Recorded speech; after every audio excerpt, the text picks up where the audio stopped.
Welcome back to my YouTube channel বন্ধু বান্ধৱীসকল পুনৰবাৰ আপোনালোকৰ মাজত উপস্থিত হৈছোঁ নতুন এটা ভিডিঅ'ৰ সৈতে।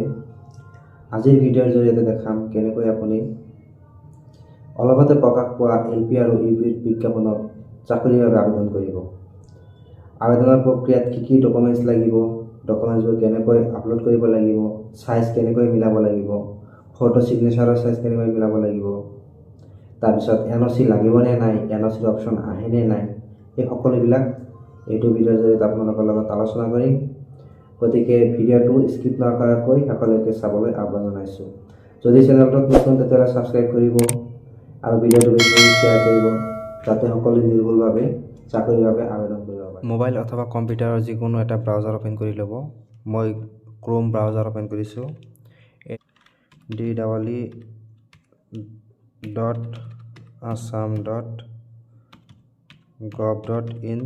সাৰ্চ কৰিব। সাৰ্চ কৰাৰ লগে লগে এই ৱেবছাইটখন আপোনাৰ সন্মুখত অ'পেন হ'ব। এই ৱেবছাইটখনৰ প্ৰথম যিটো লিংক আহিব, এইটো link apply only for the post of regular teachers of LP and UP schools under DEE Assam. এইটোত ক্লিক কৰিব। এইটোত ক্লিক কৰাৰ লগে লগে আপোনাৰ সন্মুখত নতুন এখন ৱেব পেজ অ'পেন হ'ব। স্ক্ৰল ডাউন কৰিব। ইয়াত আছে lower primary and upper primary. Click হিয়াৰত ক্লিক কৰিব।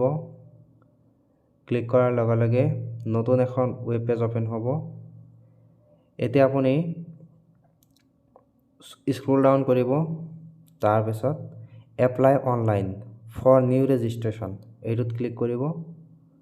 এইটোত ক্লিক কৰাৰ পাছত প্ৰচিড টু এপ্লাই এইটো লিংকত ক্লিক কৰিব। প্ৰচিড টু এপ্লাই লিংকত ক্লিক কৰাৰ লগে লগে আপোনাৰ সন্মুখত এইটো ইণ্টাৰফেচ অ'পেন হ'ব। এতিয়া পোষ্ট কেটেগৰী চিলেক্ট কৰি ল'ব। যদি LPত কৰিব তেতিয়াহ'লে লয়াৰ প্ৰাইমাৰী, UPত কৰিলে আপাৰ প্ৰাইমাৰী। মই LPত এটা এপ্লিকেশ্যন কৰি দেখাই দিছোঁ। লয়াৰ প্ৰাইমাৰী চিলেক্ট কৰিছোঁ। আছাম টেটেৰে কৰিব নে চেণ্ট্ৰেল টেটেৰে কৰিব সেইটো চিলেক্ট কৰি ল'ব। মই চেণ্ট্ৰেল টেটেৰে কৰিম, গতিকে চেণ্ট্ৰেল টেট চিলেক্ট কৰি লৈছোঁ। ফাৰ্ষ্ট নেম অফ দ্য এপ্লিকেণ্টৰ ফাৰ্ষ্ট নেমটো দি দিব। লাষ্ট নেম, মিডল নেম আৰু লাষ্ট নেম। গতিকে যদি মিডল নেম আৰু লাষ্ট নেম আছে গতিকে ইয়াতে দি দিব। মই লাষ্ট নেম দি দিছোঁ। 10 ডিজিট মোবাইল নাম্বাৰ, তাৰপাছত ইমেইল আইডি। ইমেইল আইডিটো বহুতো গুৰুত্বপূৰ্ণ, কিয়নো নেক্সট টাইম যেতিয়া আপুনি লগ ইন কৰিব আপোনাৰ একাউণ্ট তেতিয়া ইমেইল আইডি আৰু পাছৱৰ্ড এণ্টাৰ কৰিব লাগিব। গতিকে নিৰ্ভুলভাৱে ইমেইল আইডি এণ্টাৰ কৰিব।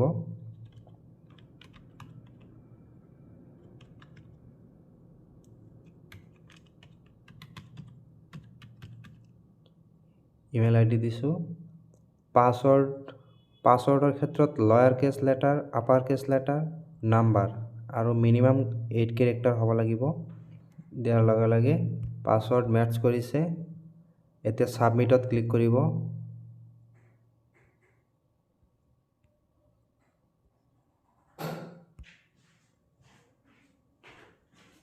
ছাবমিটত ক্লিক কৰাৰ লগে লগে এপ্লিকেশ্যনখন ছাবমিট হৈ গ'ল। এতিয়া এইটো লগ ইন কৰিব লাগিব। Lower primary, central TET. ইয়াতে দিব লাগিব ইমেইল আইডি।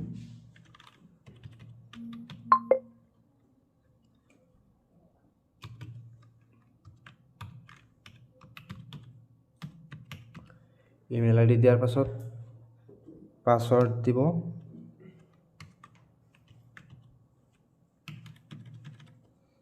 পাছৱৰ্ড দিয়াৰ পিছত লগ ইনত ক্লিক কৰিব।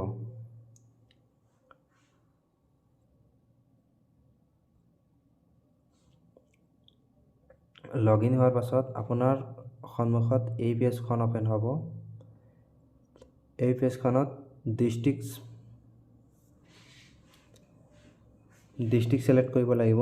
ডিষ্ট্ৰিক্ট চিলেক্ট কৰাতে কেয়াৰফুলি চিলেক্ট কৰিব। যিহেতু আপুনি ফাৰ্ষ্ট প্ৰেফাৰেঞ্চ যিটো ডিষ্ট্ৰিক্ট দিব, যদি আপুনি মেৰিট লিষ্টত ফাৰ্ষ্ট প্ৰেফাৰেঞ্চত নাম আহে গতিকে আপুনি কোনো উইথড্ৰ কৰিবলৈ অপশ্যন নাপাব। গতিকে প্ৰেফাৰেঞ্চ চিলেক্ট যেতিয়া কৰিব কেয়াৰফুলি কৰিব। মই ফাৰ্ষ্ট প্ৰেফাৰেঞ্চ মৰিগাঁও দিছোঁ, ছেকেণ্ড প্ৰেফাৰেঞ্চ লখিমপুৰ আৰু থাৰ্ড প্ৰেফাৰেঞ্চ দিছোঁ বৰপেটা। এইখিনি কৰাৰ পাছত applied for post of lower primary school, এইটো যিহেতু মই আগতে ছিলেক্ট কৰিছিলোঁ গতিকে এইটো এনেকুৱাই থাকিব। এতিয়া ফিল কৰিব লাগিব father's name, mothers name, guardian name, marital status. মই এইখিনি ফিল কৰি লৈছোঁ।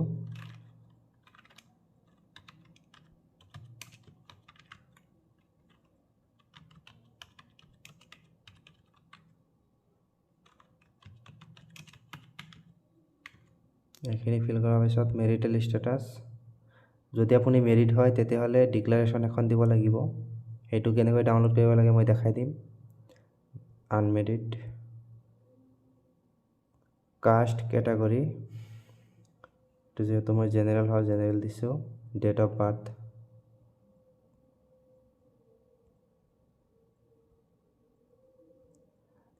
ছিলেক্ট কৰি ল'ব, জেণ্ডাৰ ছিলেক্ট কৰিব। তাৰপিছত গাৰ্জেনৰ মোবাইল নাম্বাৰ এণ্টাৰ কৰিব।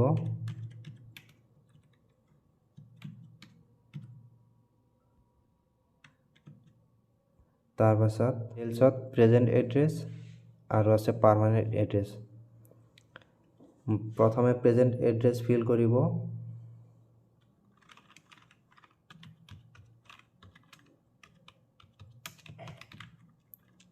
ভিলেজ,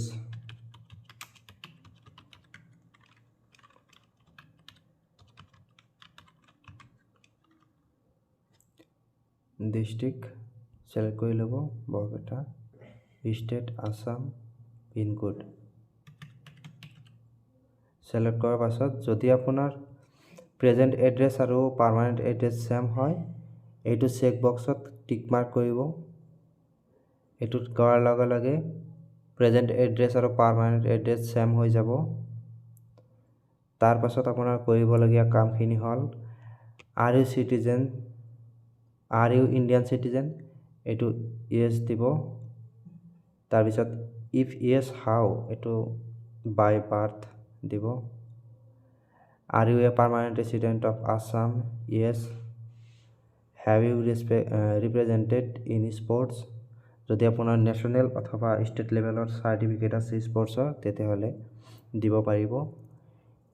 মোৰ যিহেতু নাই মই ন' দিছোঁ।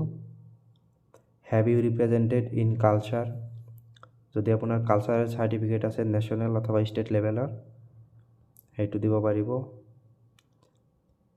R you member of NCC, যদি আপোনাৰ NCC B অথবা C চাৰ্টিফিকেট আছে দিব পাৰিব।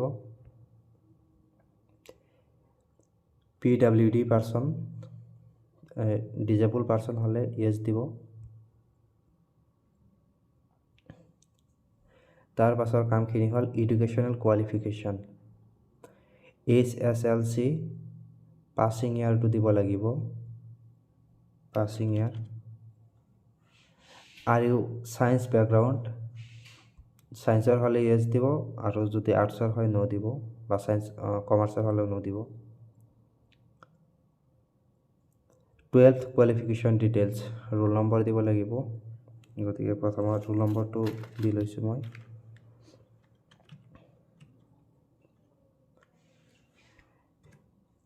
স্লেছেৰে ৰোল আৰু নংটো ভাগ কৰিব। ইয়াৰ of passing, total mark 500, obtain mark 378, board AHSAC, Assam Higher Secondary Education Council, State Assam, central TET qualification details, যিহেতু মই চেণ্ট্ৰেল টেট ছিলেক্ট কৰিছিলোঁ গতিকে চেণ্ট্ৰেল টেটৰ ৰোল নম্বৰ দিব লাগিব।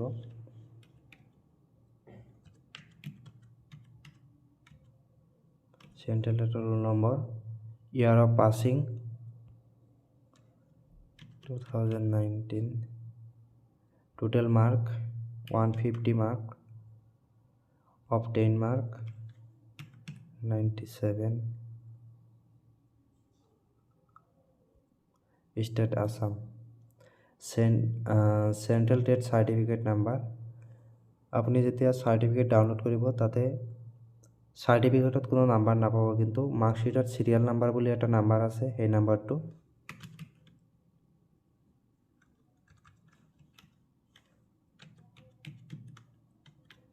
সিরিয়াল নাম্বার দিছো language 1 in central TET more language 1 Assamese আছে গতিকে আসামিজ দিছো ল্যাঙ্গুয়েজ 2 আছে Bengali apply in school medium গতিকে মই আসামিজ মিডিয়ামৰ স্কুলত এপ্লাই কৰিম গতিকে আসামিজ সিলেক্ট কৰি লৈছো চুজ ইয়াৰ প্ৰাইমাৰী কোৱালিফিকেশ্যন এটো চুজ কৰিব লাগিব আপোনাৰ বিএড নে ডিএলএড দিব মই ডিএলএড দিম ডিএলএডৰ ৰোল নম্বৰ দিব লাগিব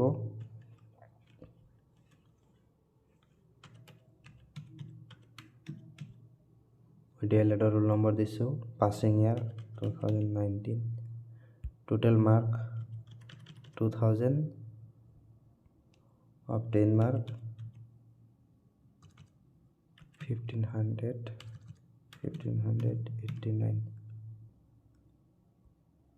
institute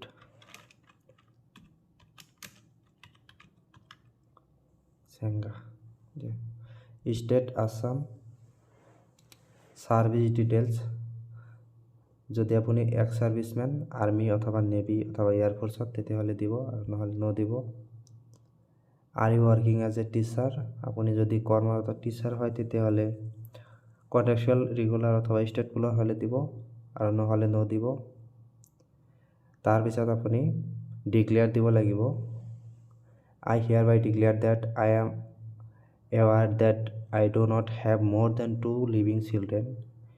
If I have more than 2 living children, I am liable to be disqualified for the appointment to be the post. যদি দুইজনতকৈ বেছি জীবিত সন্তান আছে তেতিয়াহলে আপোনাক ডিসকুৱালিফাইড কৰা হ'ব গতিকে এইটো চেক বক্সত ক্লিক কৰিব তাৰ পিছত কৈছে যে আপুনি যদি কোনো মিছা তথ্য পাতি ইয়াত দিছে তেতিয়াহলে আপোনাৰ এপইন্টমেন্ট হোৱাৰ পাছতো হেতু আপোনাক নোটিস নকৰাকৈ কেনসেল কৰিব পাৰে গতিকে এইটো আপুনি এইটো চেক বক্সত ক্লিক কৰিব এতিয়া সাবমিটত ক্লিক কৰিব সাবমিটত ক্লিক কৰাৰ লগে লগে আপোনাৰ সন্মুখত এইখন পেজ ওপেন হ'ব এইখন পেজত ডকুমেন্টস আপলোড কৰিব লাগিব ডকুমেন্টস সমূহ কেনেকৈ আপলোড কৰিব লাগিব your photo should be in JPG or JPEG formatত হ'ব লাগিব আৰু সিগনেচাৰটো JPG or JPEG formatত হ'ব লাগিব তাৰ পিছত আছে HSLC এডমিট কাৰ্ড এইখিনি বাকি ডকুমেন্টস সকলোখিনি PDF হ'ব লাগিব গতিকে মই এটা এটাকৈ সকলোখিনি আপলোড কৰিম আৰু সাইজটো ধৰি দিয়া আছে ফাইল সাইজ ধৰি দিয়া আছে ফটো 50 KB ৰ ওপৰত হ'ব নোৱাৰিব 50 KB হ'ব পাৰিব এটো দিয়া আছে 50 KB সিগনেচাৰ 50 KB ৰ ওপৰত হ'ব নোৱাৰিব তাৰ পাছত HSLC এডমিট কাৰ্ডখন HSLC এডমিট কাৰ্ডখন 300 KB ৰ ভিতৰত হ'ব লাগিব 300 KB ৰ ওপৰত হলে আনসাপোৰ্টেড আহিব higher secondary marksheet upload HSLC all marksheet to be converted into one PDF আপুনি ইয়াত মার্কশিট যদি আপোনাৰ এটাতকৈ বেছি থাকে তেতিয়াহলে একেলগে PDF ফাইল বনাব লাগিব আৰু ফাইল সাইজ ম্যাক্সিমাম 400 KB হ'ব পাৰিব তাৰ পাছত আছে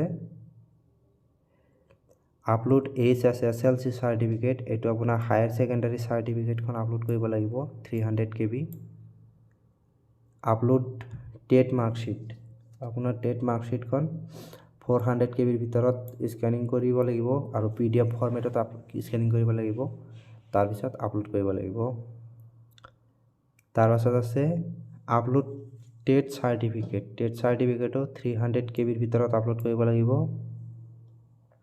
আপলোড ডিএলএড মাৰ্কশিট 400 KB ৰ ভিতৰত ডিএলএড সাৰ্টিফিকেট 300 KB তাৰ পাছত upload your permanent residence documents issued by the competent authority গতিকে ইয়াতে আপুনি যে অসমৰ এজন বাসিন্দা সেইটো প্ৰমাণ দিব লাগিব। PRC নালাগে ইয়াত। PRCৰ পৰিৱৰ্তে আপুনি voter ID with address, Aadhaar card with address, driving licence, any other authentic proof of address of Assam. গতিকে আপুনি ভোটাৰ ID, আধাৰ কাৰ্ড, ড্ৰাইভিং লাইচেন্স এইবিলাকৰ এটা যিকোনো এখনৰ PDF ফাইল আপলোড কৰিলে হৈ যাব। এইটো মেক্সিমাম ফাইল সাইজ হ'ব 300 KB। তাৰপাছত যদি আপুনি মেৰিড হয় তেতিয়াহ'লে আৰু এটা ডকুমেণ্টছ আপলোড কৰিবলৈ আহিব, ডিক্লাৰেশ্যন। যেহেতু মই আনমেৰিড দিছোঁ কাৰণে সেইটো অপশ্যন অহা নাই। মই প্ৰথমতে ফটো আপলোড কৰি লৈছোঁ। মই যিহেতু স্কেনিং কৰি ৰাখিছোঁ,